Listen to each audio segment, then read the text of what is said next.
It's one step, one heart, one mind, one pair of hands sewing a stitch in time. For want of a nail, the shoe was lost. For want of a shoe, the horse was lost. For want of a horse, the battle was lost. For want of a battle, the war was lost. For want of a nail,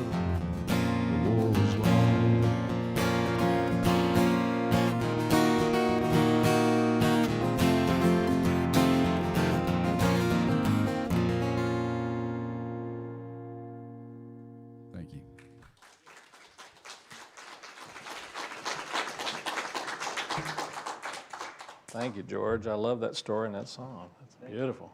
Yeah. Good morning, everyone. Good morning. Happy Sunday to you.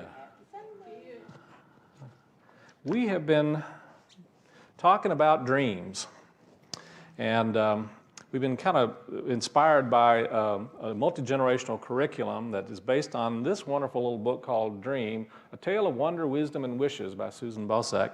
And we've talked a bit about dreams and how nothing really comes into existence except in some way someone has a dream of it in some form. And it may be not necessarily just a sleeping dream, but it could be a waking dream, a dream of possibilities. And we've talked about how you and I are here to allow those dreams to come into us and through us so that we can begin to express and share even more of our own unique divine nature, which is a part of the creative process. You see, we're created in the image and after the likeness of this amazing and wonderful divine creative process that's always available and always at work.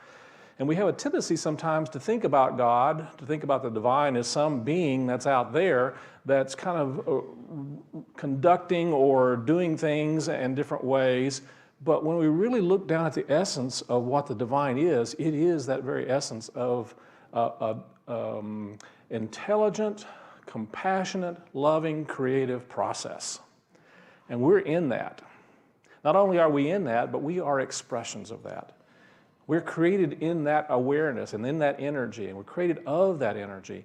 And part of our work is to wake up to that even more. And so we have opportunities in life to show us how we can be in more of that consciousness and in that energy. So I always like to kind of start off with some stories, and I came across some stories I kind of like. And, I like stories.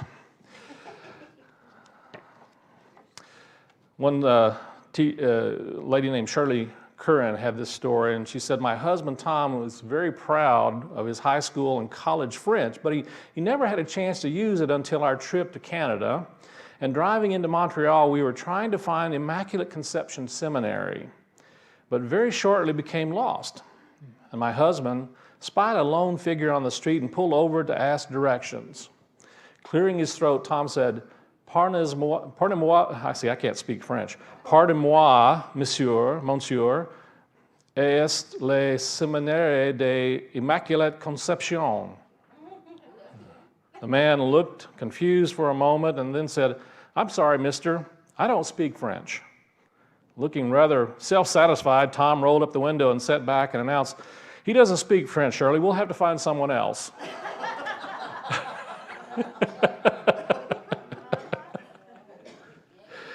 Yeah. And I love this story. It was a man went to a pet store for an aquarium filter and also wanted to find a fantail goldfish, but was disappointed to see that all the fantails looked exactly alike. And so he was discouraged, and he proceeded to the checkout counter, and sitting on the cash register was a bowl containing a single fantail.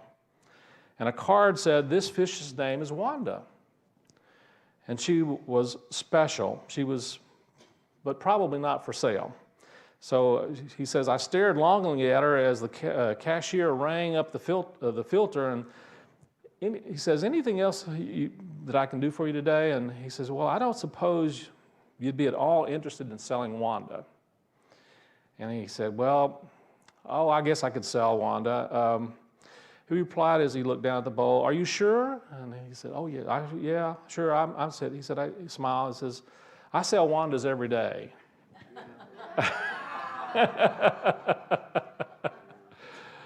Yeah, and this is another one I like. A young executive was leaving the office late one evening. When he finds the CEO standing in front of the shredder with a piece of paper in his hand. And he said, "Listen," says the CEO, "this is a very sensitive and important document here, and my secretary has gone for the night. I wonder if you could help me know how to work this thing." And the young man said, "Certainly, I'd be glad to help." And so he turns on the machine and puts the paper in it and hits a start button. And the CEO says, "Oh, thanks." He says, I'll need 5 copies of that."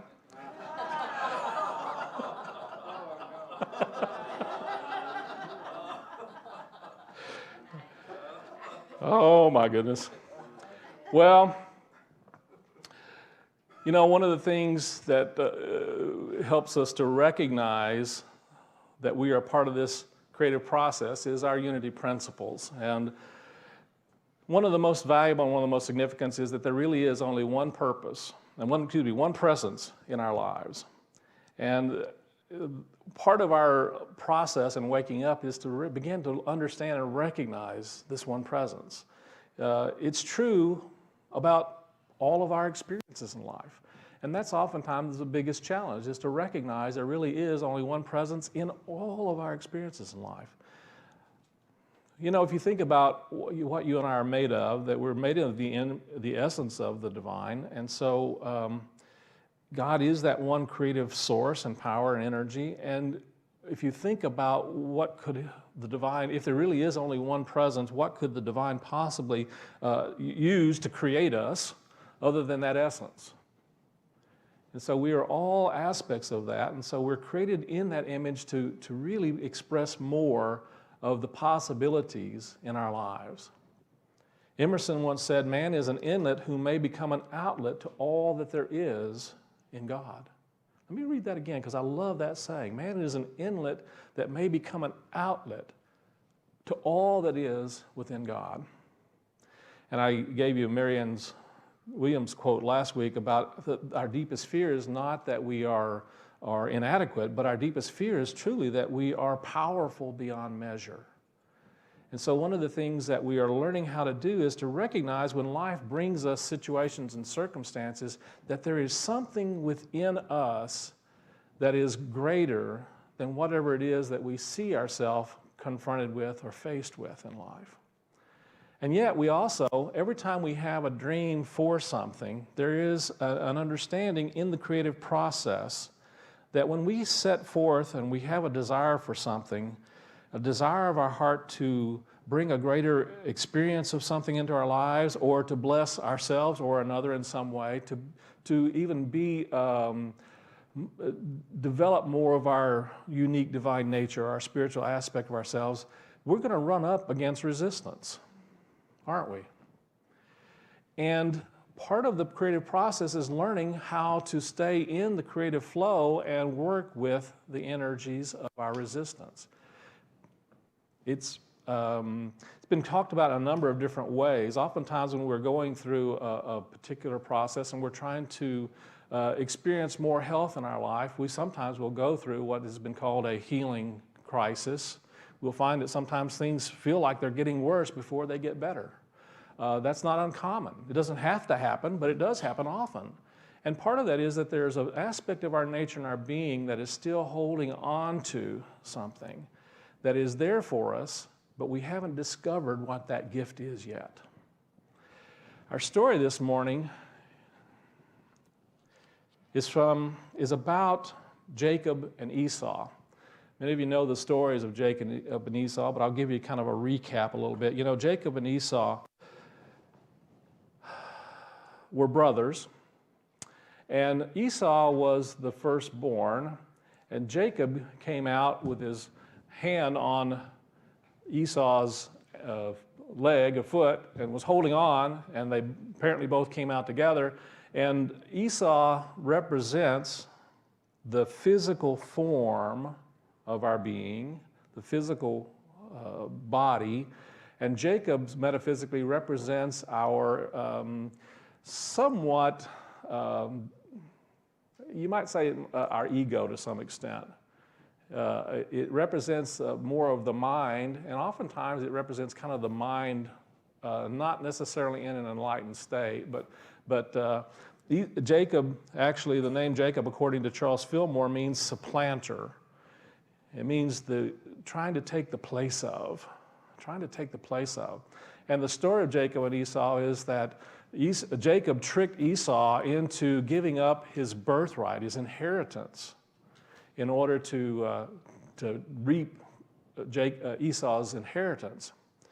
And so the idea of supplanter was that he was trying to take its place. And oftentimes we find that our ego consciousness is trying to, in many ways, take the place of our true essence and true nature. But we do that in many ways by trying to take on an identity more of our physical body, when reality is there's something more to us than even the physical body. But the story that I'm really wanting to talk to is more later on. Later on, Jacob and Esau are separated. They've gone their separate ways, and Jacob actually had to flee because he was afraid of his brother and afraid what he would do after he basically stole his inheritance. But he got an insight, got a message to say that he needed to go back and make peace with his brother. And so he was guided to do this. And in the story, he goes and he camps out at the edge of the river Jabbok. And at the edge of the river Jabbok, he sends forth his wife and his kids and all of his, everyone forward to go toward meeting his brother Esau. And he's concerned about what's going to happen in that situation. He's just not too sure how Esau is going to receive him after he stole his birthright. And so the story is that he goes to sleep that night. And what it says, and I want to read this because I think it's valuable to read just directly. Let me find that particular verse. So Jacob was left alone, and a man wrestled with him till daybreak. And when the man saw that he could not overpower him, he touched the socket of Jacob's hip so that his hip was wrenched as he wrestled with the man. And then the man said, "Let me go, for it is daybreak." But Jacob replied, "I will not let you go unless you bless me." And the man asked him, "What is your name?" "Jacob," he answered. And then the man said, "Your name will no longer be Jacob, but Israel, because you have struggled with God and with men and have overcome." Now, many translations of this translate this not as a man, but translate it as an angel. And I think there's a valuable awareness in both of those understandings. The idea of angel metaphysically represents God's messengers to us. So metaphysically, what is happening here is that Jacob is wrestling with something that is a message to him, a messenger from the divine. He's wrestling with it. The interesting story is that it starts off and he says he's alone. Now, how is it that he's alone and yet he's wrestling with a man? So who do you think he might be wrestling with? Yeah. Ever had the experience where you felt like you were wrestling with yourself? Did you ever have the experience that you felt like you were wrestling with something within you? We all have. We all do. We have these opportunities that can move us into greater possibilities in our lives. And at the same time, there's some aspect of our nature that's still kind of keeping us where we are. And part of our work is to wrestle with it. And when we wrestle with it to the point where we don't just kind of push it aside or hide from it or run away from it. None of that works. We've all tried that, right? We have different experiences in life that we're called to come up to another experience on another level, but we also have a tendency to fall back into where we've been before. And so one of the reasons why we tend to fall back into it is because we have not raised our energy and our vibration, our consciousness, as we say in Unity, to the level to be in the energy of what it is that we want to experience. And so until we begin to, as we know in terms of the law of attraction, until we actually begin to move into that energy, we're going to find ourselves in this kind of push me, pull me. We're going to have the desire, we're going to be moving toward that desire, we're going to be wanting to manifest something more in our experiences in life, and at the same time, we're going to actually have to deal with anything that might come up or get in the way of that. And oftentimes, no, not oftentimes, I'm going to suggest to you, every time, what really is coming up in the way of that is not so much what's going on out here as how we are, what it brings up from within us about what's going on out here. And that's what we truly have to learn to wrestle with, isn't it? That's what we truly have to not just try to subdue or overcome, but to hold on to until we are in the place where we can experience what that is there for in our lives. Until we can get the experience and the lesson and the message of what is trying to be presented in our experience in our lives. So Julie and I were talking this morning, and I have confession to make. I've been wrestling with an angel lately. And one of the angels, Spirit is so funny. I didn't know that this was going to be our lesson this week because I'm going along with the curriculum, and this is the story in the curriculum that the kids are getting also, which is fun. And I thought it was pretty interesting about the story because he wrenched Jacob's hip. Well, I've been dealing with some hip problems lately, and I thought that was pretty fascinating. And I've been really listening to and trying to pay attention to what is the message that this is trying to give me. Now, I'm going to be honest with you. I haven't gotten the message fully yet. I know I haven't because I still have the wrenched hip. I'm still learning what that might be. Now, I do other things to try and take care of it also, and you need to do that. But at the same time, the thing that I'm aware of is not only will I not let this go until I've kind of gotten at the essence of what is at the heart of it. And I've come to the understanding that there's an energy and a vibration in me that generally is of an emotional nature. I believe that basically all of our physical stuff on some level has something to do with some energy or emotion that we're not clearing. And so I would suggest, and I know on some level, that I have some energy that I have not let go of. And it's not letting go of me. And until I really get to that place where I fully let go of whatever that energy is, this is not going to completely let me go. Now, I'm sure I can do things to kind of ease it up, and there are things that I do that make it easier, and it's definitely gotten better in many ways. But I still have more to do. I still have a process to take care of. I believe that's true of all of our physical nature and all of our physical well-being, but not just the physical nature, but just our life experiences.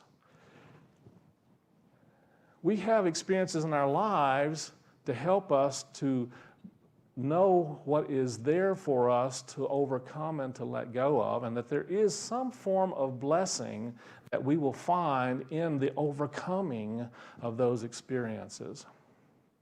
Now, the overcoming is not necessarily trying to just push it aside or push it away. It really is being blessed by whatever it is. One of the things that as you guys know, I'm a fan of Edwene Gaines, a wonderful prosperity teacher, and she teaches this amazing, wonderful process about absolute forgiveness. And one of the things I remember her saying many years ago, and forgiveness is one of the most valuable tools that we have for overcoming any difficulty or challenge in any area of our life. She is primarily focused in prosperity, and one of the things she teaches is you will not really experience the fullness of prosperity unless you are also doing the forgiveness work. So if you think you're going to open yourselves up to rich blessings in life and you're still holding on to lots of grievances, you're probably not going to experience a lot of good flow because you're holding on and it's not allowing that flow. And so a huge piece of our prosperity work is doing our forgiveness work.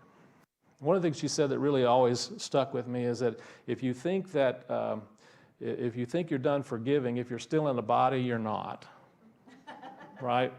So forgiveness is an ongoing process, and it's a part of what is there to help us to heal. And forgiveness is one of my favorite quotes is that forgiveness is giving up all hope of a better yesterday. And so part of our work is beginning to let go of what we thought was possible so that we can move into being in that creative energy and flow to really create what is possible for us. Does that make sense? Yeah. So when I think about...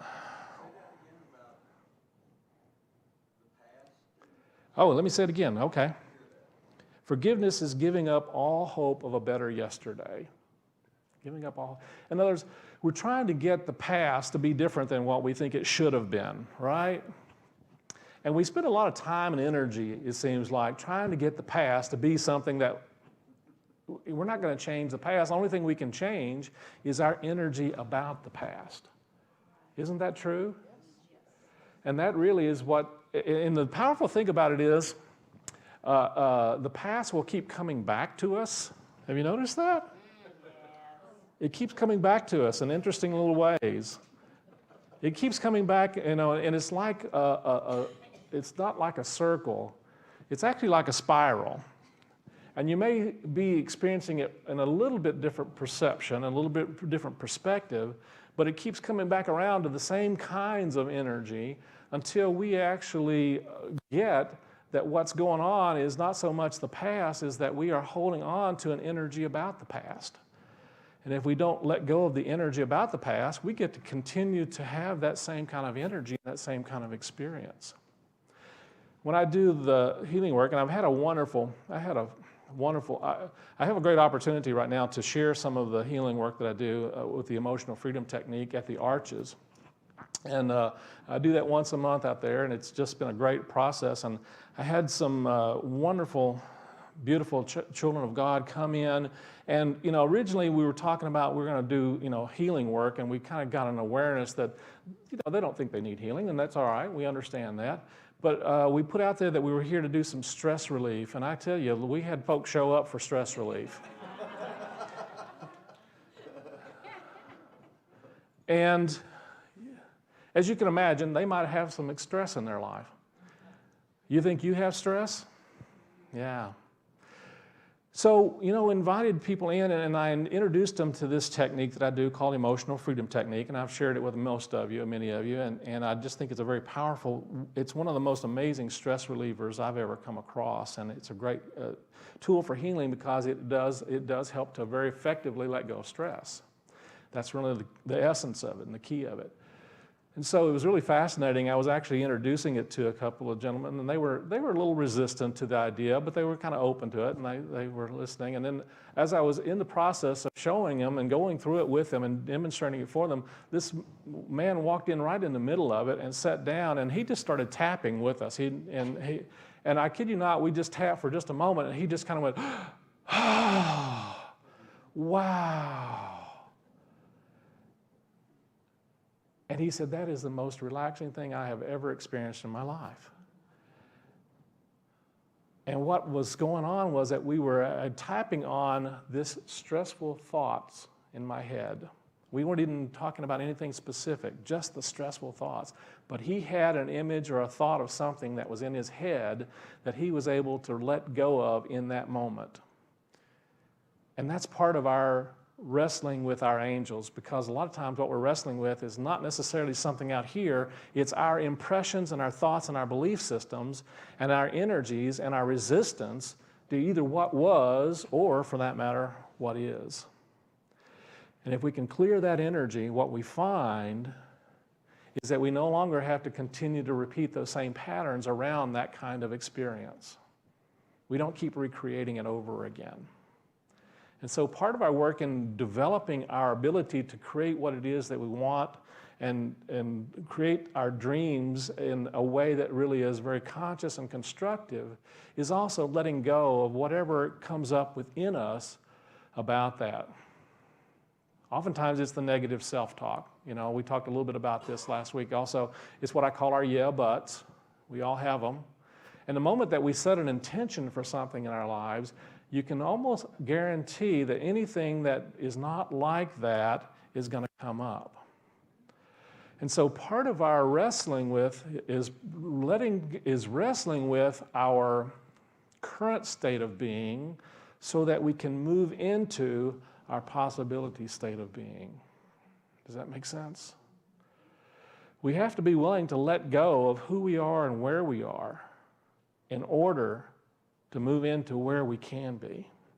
And there's something oftentimes within us that doesn't want to do that because, you know, to be perfectly honest, we do like who we are to some extent. In fact, we kind of like our challenges and our problems. They're actually very familiar to us. We know them really well. We've gotten to be good friends with most of them because we've been playing around and hanging out with them for a long time, right? And sometimes, you know, there's a grieving process, it seems like, of letting go of our limited thoughts about ourselves.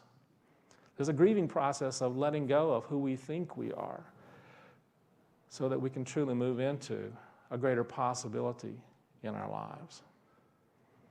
I think about Jacob and Esau, and I know that Jacob had to do some real letting go to really be willing to confront who he had been in the past as someone who had taken advantage of his brother, had taken something from him, an energy that was really from a place of taking, wasn't it?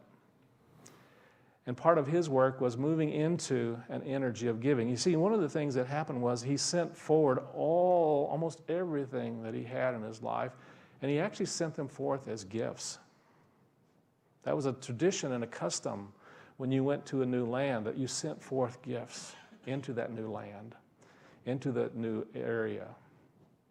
And so he went from an energy of being a taker into an energy of being a giver. And that one little shift in each of us and in our lives will absolutely transform every aspect of our nature and being. So there's a part of us, and every one of us, in all honesty, that is in the energy of being a taker. There's a fear nature. There's a part of us that still believes that, quote, there's not enough. And part of our shift in energy and consciousness is learning to move out of that kind of energy and thinking that we have to get in order to move into an energy where we are being a part of sending forth a blessing. Because the reality is that our good never stops out here coming in. Do you know that? The blessings of God, the blessings of the divine, do not come out here in. They come in here out. And the place where we get stuck is not with the coming in. The place where we usually get stuck is what we're sending out. And the universe has this wonderful way of responding to the energy that we are holding. And if we're holding an energy of trying to get something to come in, the universe says, oh, you want more of the experience of trying to get something to come in. Do you hear what I'm saying? And so part of our shifting of our consciousness and energy in life is to really be in that flow of sending forth our love, our blessings, our positive thoughts, yes, our finances, yes, our gifts and our talents, and finding ways that we can express more of the possibilities in our lives so that we can experience that blessing. There's an upliftment. And the universe, when the universe hears, when Spirit hears this, there is a reflection back of, oh, you want to experience more of this flow. Oh, okay, here, have some more so you can flow more. Isn't that amazing? Isn't that a wonderful awareness? It's just a wonderful image if we really hold that. And what we find is that we're no longer going around in a circle, that we actually come into these experiences from a little different energy, a little different perception, and we no longer have the same kind of charge on the past experiences, and they become something different for us. And we can find that we can look at the past experiences and we can go back and say, oh, wow, that's what that was for. That was what that was trying to show me. Oh yeah, that's what that was trying to teach me. One thing that Edwene said in one of her workshops is if, and I kind of expanded on it a little bit, but when you forgive, how do you know when you're done forgiving, right? How do you know when you're done releasing? How do you know when you're done with the forgiving? And what came to me in something that she said was, you forgive until you no longer feel you need to forgive, and you continue to forgive until you can reach a place where you can honestly look at that circumstance and experience and say thank you. Until you can reach a place where you can recognize there is a blessing in whatever that was.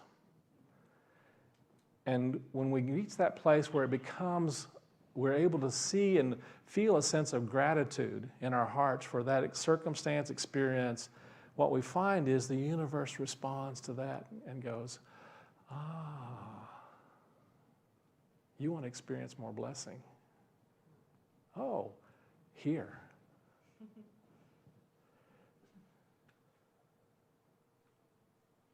You know, I love that story, and I love that awareness. And it's such a subtle shift sometimes, but it's probably one of the most significant spiritual steps that we can take, is looking at the challenges, the difficulties, the circumstances in our lives, and say, I will not release you until I really sense and know what the power and the blessing and the gift is in that. Because the truth of the matter is, you're not going to let it go anyway. You may think you do. But if we really begin to look at and listen in that place and from that space, what we'll find is things begin to shift and we begin to see and be open to what the universe has in store for us that perhaps we haven't seen before. It shifts our consciousness in such a way that we begin to see just a little more of the possibilities of how something might be a good in our lives.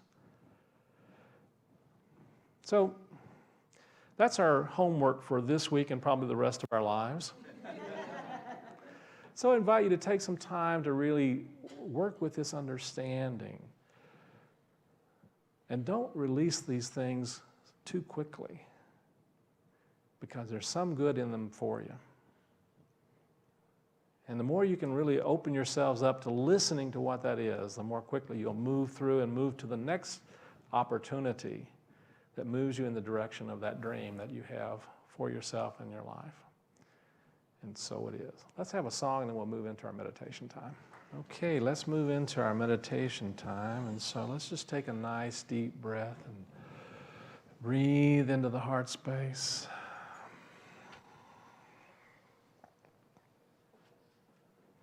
And as we breathe in and out, just let yourself become still, relaxed, blessing the body temple with thoughts of peace.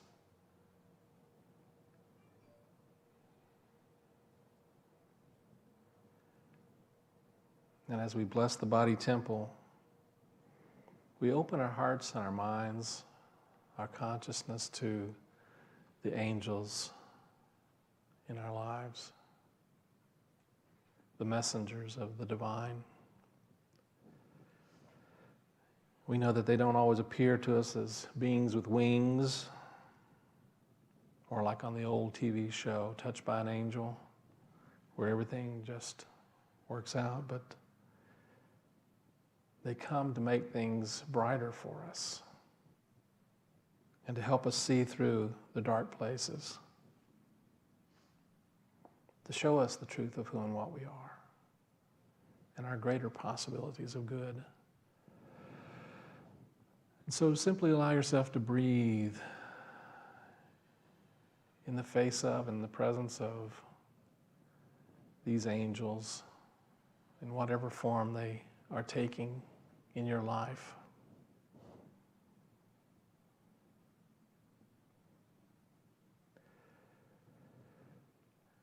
And gently connect with them on a heart level. Feel yourself breathing in and out through the heart and listening. And gently ask the question, what are you here to show me and teach me about myself, about my possibilities?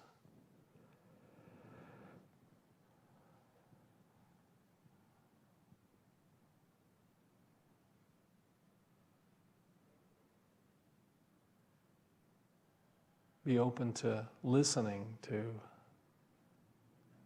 the possibilities and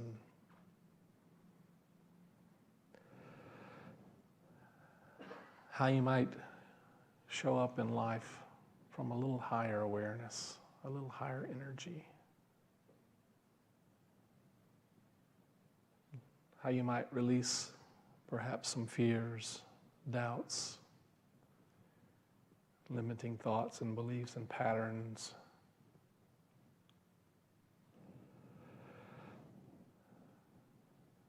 Be open to being touched and blessed by this experience, whatever it may be, to looking beyond the appearances of challenge and difficulty into the greater possibilities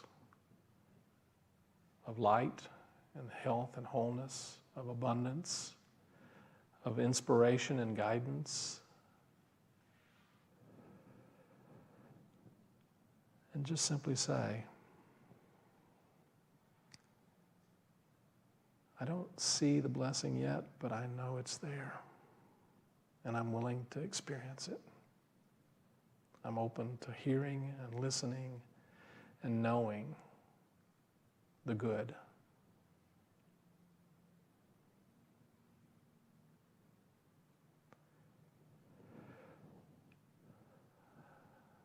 Just breathe into that willingness. Breathe into the willingness to experience it as a blessing. And trust and know that the blessing is there. You will know it, you will feel it, you will experience it. And when you do, you and the experience will both be transformed. Deep breath now. Let a heart of gratitude expand, and knowing that a blessing is unfolding even now. Take another nice deep breath. Feel and know that the blessing is already manifesting.